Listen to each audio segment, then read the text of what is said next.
Hello and welcome to another episode of Pep Talk on the Joe Maxwell Show. I am your host, Joe Maxwell. Today we're going to be discussing a topic that is so close to home, very, very dear to our hearts, but so far from our lips. As Africans, we often go through so many challenges in life. We deal with it in our personal lives, but we don't like to talk about it.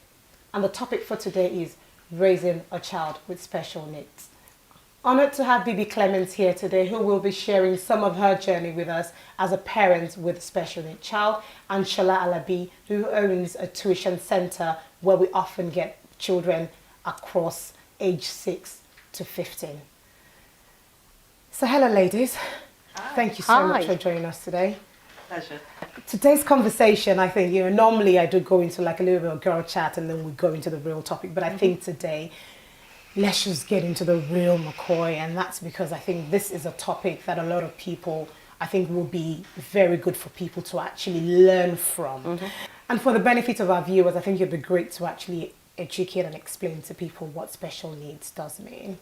Special needs is the educational requirement of children suffering from any wide range of physical disabilities, medical conditions, intellectual difficulties, or emotional challenges, including deafness, blindness, dyslexia, learning difficulties, and behavioral difficulties such as autism.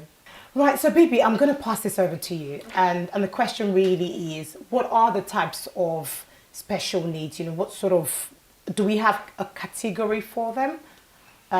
Or is everyone grouped in the same special needs umbrella? Well, no, I mean, just like you said in your definition, there is quite a wide range. But as in relation to behavioural special needs, which is the area that I have expertise, for want of a better word, in, it would include things like autism, ADHD, dyspraxia, severe learning disabilities, that kind of thing. Yes. And what are the other forms? So that's the behavioural bit. Are there any other forms of special needs? Yes, I mean, there are the physical ones, such as blindness, deafness, not being able to walk properly, epilepsy, all those kinds of things would all be included in there. Great. Thank you. Have you got any more to add to that, Shola? I think there are some that we can't obviously see, which would be due to their, mental ability or their emotional ability. So things like depression, which we don't tend to talk about, obviously, because we don't see, and others would be the way they behave. Children can actually just be withdrawn, so those are some of the other areas which are not physical and not behavioral, in the behavioral, how they behave, Right. So the word special needs, because growing up I wasn't used to the word special needs. The words that was thrown around was disability. So why is the sudden change for, the best word to use will be to categorize children, in the form of this disability, categorize them as special needs children? I think, honestly, it's due to being nice in the way we relate with one another, the use of words, I think, because, of course, if somebody is disabled, that means they are not able, if that makes sense. And that's not the case, especially for our children, because some of them are very able, so if we'd say they are disabled, so that's why probably the use of the word special needs, or they've got needs that are special in comparison to everybody else. So that's what I think the reasons why the use of words have changed over the years. Okay, brilliant. Thank you so much. So over to you, Bibi. You definitely do have a child with special needs. What does it mean to have a child with special needs? Well, the special need that my son has includes a diagnosis of ASD, which is autistic spectrum disorder. He also has ADHD, which is attention deficiency hyperactivity disorder.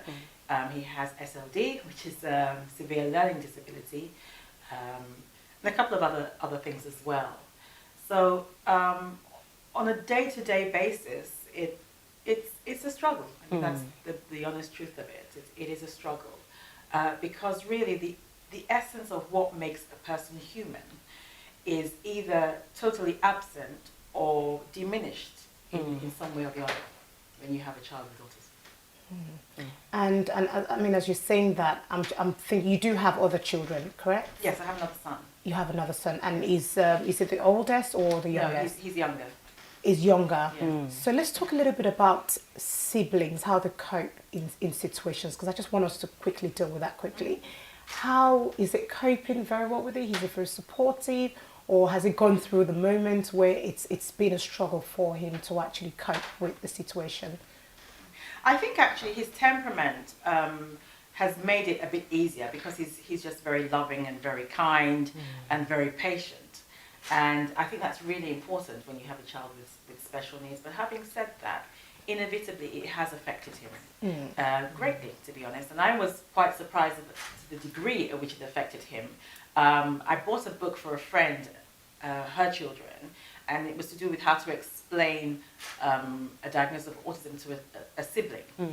And I went through it with my son, and I was surprised at the strength of feeling that came through, how he sometimes resented certain things, the fact that he'd be told, well, you have to go and do it when his brother doesn't have to go and do it, how he felt that the situation was sometimes exploited, that kind of thing. I didn't realize that all that was going on the inside. And so I think, as advice to parents, don't take it for granted that the child is coping. Because oftentimes, as time goes on, it comes out in different ways, especially if the child hasn't had an opportunity to express the way they're feeling. It comes out in bad behavior, it comes out in anger, it comes out in rebellion. So yes, I haven't taken it for granted. And did you notice the traits in him from birth, or at what stage did you notice, did you identify that there might be a problem somewhere? Well, I know different people have different theories as to whether a child, there's this debate about whether a child is actually born with autism or whether it develops as time goes on, that kind of thing. In my case, I actually think that there was something wrong from the get-go. I really do. The pregnancy itself was extremely difficult, and so many things went wrong with that pregnancy. The birth was horrendous and traumatic, and I think all that added to it. But because he was our first child, there were certain things that I think if we'd had other children, we would have noticed prior to the time that we did. We didn't really know what to expect. So, but at the time he hit about 12 months, it was clear that something was not quite right, but I didn't know what it was. For instance, I remember his first Christmas where we filled his room with toys, and he had absolutely no interest in them whatsoever. None at all. And I thought, well, this is a bit strange. And I would call his name, and he would have this faraway look in his face and look right through me. He never seemed to look at me. He just looked right through me like I wasn't there. So there were little things that I was noticing, and that was about 12 months, but I didn't know what it was. From when you found out with your husband, you kind of agreed, well, we think this is the situation. What were the steps you took, and did you get the help you needed at the very early stage? Well, the minute we agreed that actually this child is autistic, or we suspected he was autistic, we just went into action. We felt that the more time we wasted, it would be disadvantageous to him. So the first thing we needed was a diagnosis. So the first port of call is your GP. Go to your GP. Don't let them fob you off, because sometimes they will tell you, oh, he's just slow, that kind of thing, when you instinctively know that there's more than him just being slow here. And then once you've got the diagnosis, you then have to start to look at the education system. The education system will be your biggest battle. Challenge, It really will. You have to become a warrior for your child.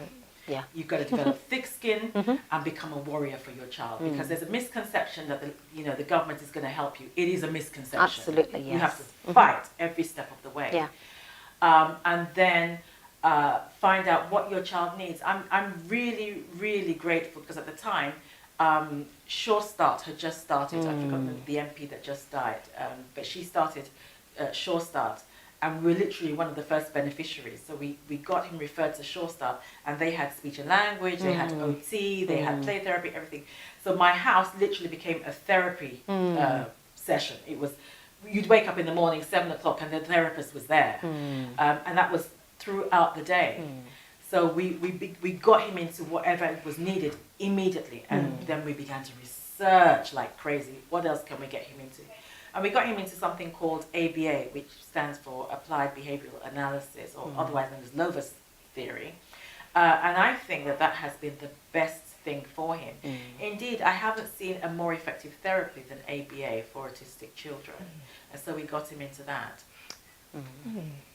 So let's quickly, just before we sort of take a break, talk about the challenges that you sort of faced in all of this. I mean, you talked about the strength and how you've got to, but before you got there, you had your struggles. Oh, yes. Because I think what would be good for our viewers to hear from you is that you also went through, you had your challenges, and you may still even have those challenges, regardless of the care that you have, regardless of, you know, of the support you have in right now. So talk to us a little bit about that. Well, it was very difficult, and just like you said, it is still difficult. Initially, it was like, my daily existence was a series of tormenting questions. Will my child ever speak? Will my child ever have any friends? Will my child ever get married? Will my child ever be able to hold down a job? And this was all I would ask myself day in, day out, 24/7. I couldn't sleep very well. Obviously, the effect on our marriage and everything like that. You know, like you said, we're of African descent. You know how men are with their sons, you know, and then you finally have a son, because we had problems conceiving. So to finally conceive and then have a child with special needs was a bit too much. So all that is going on. And around the same time, I became pregnant with the second child. So the stress of all that was just crazy. Is my second child going to have this as well? I was scared stiff. So it was very, very difficult. Very difficult indeed. So over to you, Bibi. So the next question really for you is, do you think parents, and again, I am going to narrow it down to the black community, do you think parents within the black community often seek the right help at the right time? No. In the main, no. For a number of reasons. One, like you said, denial. Denial can take years to get over, to be honest. So there's that issue. Also, a lot of our community members have immigration issues, and they don't want anything to do with the authorities. And immediately you seek help, that opens the door to the authorities. So they'd rather just struggle on their own for that reason. But let's talk a little bit about that, because I mean, this is not an immigration session, but surely there must be, you know, the fact that they are in the environment, I don't know how that works, but the fact that they are here, if you do have special needs child and you need help, I'd like to believe those things will be overlooked. I mean, I'm not sure. No, how not does that necessarily. work?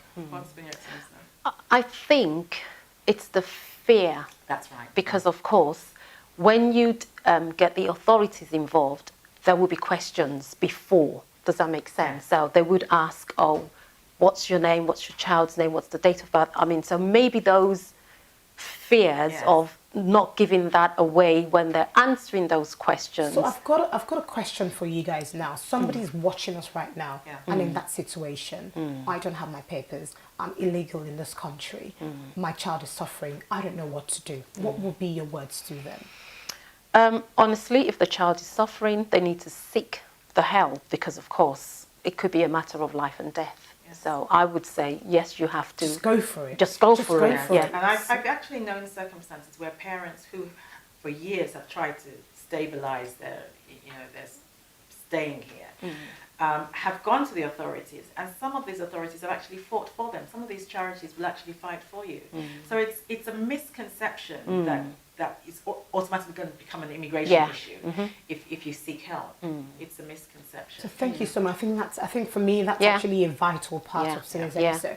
So I'm just going to quickly jump into sort of, you know, now we've talked about, do people actually, the parents or family members seek the help that you need at the right time? I guess the next question really is, what are these practical steps that, you know, parents need to take? I know offline we're talking about, you know, getting a speech therapist and all of that. You definitely did go through a series of stages, you know, to get to where you are today. And I believe you can actually share some of those tips, and hopefully someone who's watching, you know, they can pick up on these steps and kind of act upon them. Yeah. I think the first thing I'd like to say is that when you have a child with special needs, particularly something like autism, time is not on your side. Early intervention is key. Because the brain cells are hardening as time goes on. You have, when the child is young, you have what they call elasticity of ability and mental. Neurons, you know, So then the child can still be molded in certain aspects. Once that child hits like 8, 9, 10, It gets you've more lost that. difficult, It's more yeah. difficult. And would you say taking the stage, the actions you took at the early stage, has helped to improve Definitely. the journey? Definitely. I think it has, yeah. Do you mind me asking Yeah. when you'd started the therapy, as in the Well, immediately, speech by the time he therapy? hit nursery, he was in therapy. Oh, wow. So by about 2.5, he was in therapy. Mm. Yeah. And how often do you actually get Well, that done? ABA is something that you do practically every day. Okay. It's incorporated into his lifestyle, so they teach the parents how to do it as well. So you incorporate it into practically everything you do with the child. Yeah, so that means as a parent, you have to be committed. You have to be To committed. have to. You And have I to think be if you think committed. about it, you know, parents who want the kids to be the most popular footballer, the best singer, you dedicate time. You know, some Absolutely, parents you park yeah. outside in the car waiting for them to Yeah. finish this football training, Yeah. swimming classes. It's dedication. Absolutely. You know, I always say, you know, before you have these kids, everything is all hunky-dory. The moment you have these children, everything Yeah. changes. Yeah. It's not about you Yeah. anymore. Yeah, yeah. You know, so yes, I mean, I definitely agree in terms of the time we just need to, Yeah. rather than living in denial, it's just, this is the situation, Yeah. We've and got let's to just get deal on with with it. it. Let's talk about the God factor, you know, and I think this is probably one of the biggest challenges we have as Black descendants or as Africans. We go through challenges. We are always kind of affirming I mean, it's good to affirm, Yeah. but there are times when the reality is very obvious, and we still keep denying, and we keep saying, you know, we lean on God for so many things, even things that God would say to us, you need to go and seek help yourself. Yes. We just can't leave everything to Him. Let's talk a little bit about that. Why are we like that?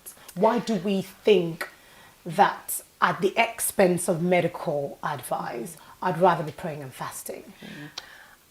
Do you wanna- Yeah, I honestly, I would be a bit harsh, and I would say some of this actually boils down to being lazy, because of course, faith without works, that's my message, my mantra.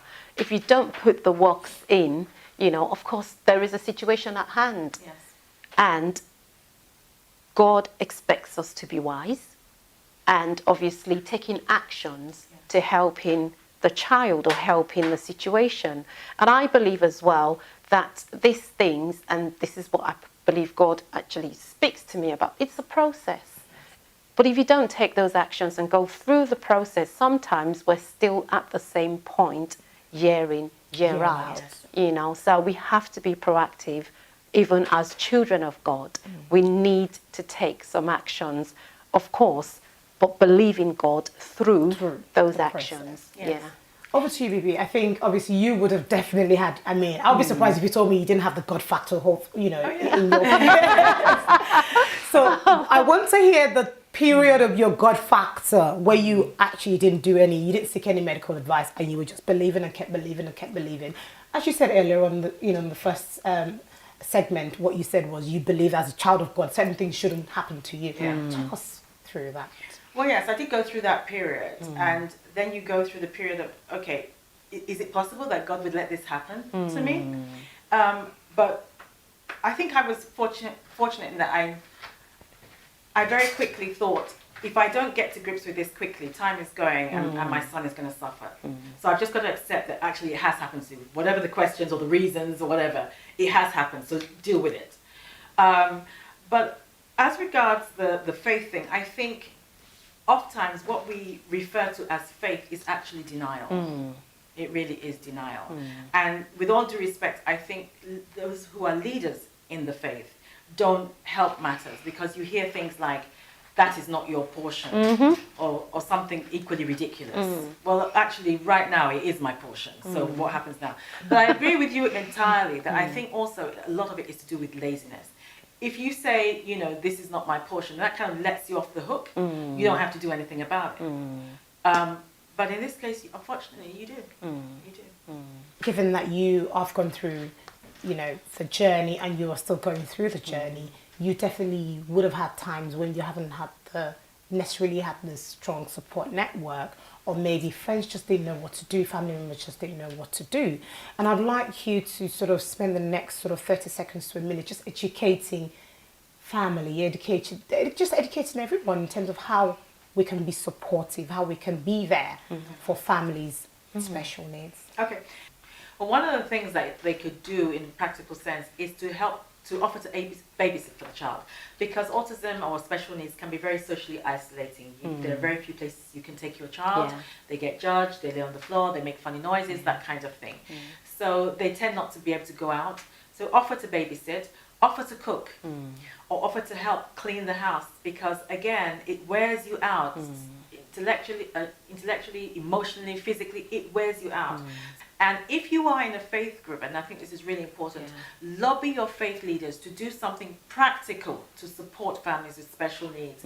There's a church that I'm working with at the moment, Revival House, and they're actually going to have a separate service for people, for families with special needs. So if you can support in that way, have their leaders trained. Sometimes ushers will say, "Can you take your child out?" It hurts you. It hurts you. That kind of thing. And also, I mean, with the children within children's church as well, because of course I do know families that bring their children in.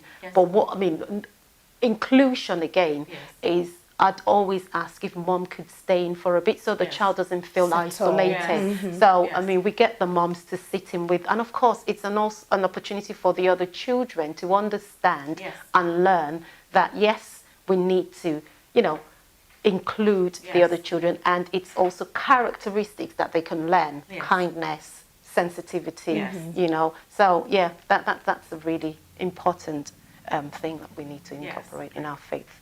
Thank you so much, ladies. Thanks so much, Bibi, for sharing your life journey, because it's still a journey you're still going through, and hopefully it gets better and you sort of get the strength that you need to be able to pull through. Can I end with this, if you don't mind? Yes. I think parents who have a child with special needs, they have to do what I've called dream a different dream.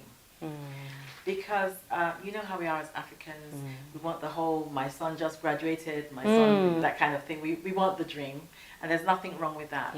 But the sooner we come to terms with the fact that it's unlikely that your child is going to walk that path, the better for everybody concerned. And then you can concentrate on what can that child do. Absolutely. If your child is musically gifted, then go with that. Don't work against it. Go with that. That's his God-given gift. And go with that and just see where it takes you. And not just for the special, well, every child, to be honest. Every child, you know, should be given the opportunity to express themselves, not just academically, which of course is good, but if there's a gift, like you've rightly said, get them to express themselves and be the best in that gift. Thank you so much, ladies. Awesome. Thank you. Awesome. Thanks for sharing your experience and your journey, and thanks for sharing your knowledge as well. Thank you. If you have been affected by this episode in any way, shape or form, please email us at info@joemaxwellshow.com. If you do have a child with special needs and you are not sure what to do and who to speak to, we'll encourage you to speak to your doctor or search for help online. And that's it for us on today's episode. Don't forget to follow us on all our social media pages at Joe Maxwell Show. You can also join the conversation using hashtag Joe Maxwell Show. Thanks for watching, and see you next time. If you have found any of our interviews or videos interesting and engaging, click the subscribe button and also turn on your notification just to make sure you never miss a thing.